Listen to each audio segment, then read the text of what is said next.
Good morning, everybody. Okay, so it's a warm-up composition. Okay, and it's June 4th, 2025. Bear with me. Hope you enjoy.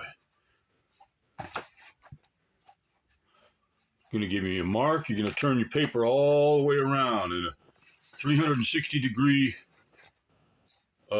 fashion, stopping every 90 degrees. Every 90 degrees, and doing something. It doesn't matter what you do. I'm going to use leaves because it's a good way to just wake up, warm up on something simple, fairly simple.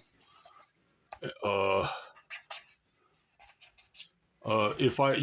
what I would like to do, actually, you know what? Let me just not talk.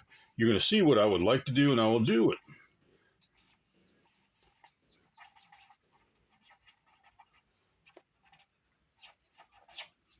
Still trying to keep it fairly simple is what I'd like to do.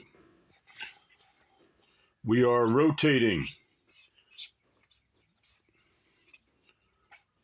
every 90 degrees and drawing what end up being what we call quadrimetrical.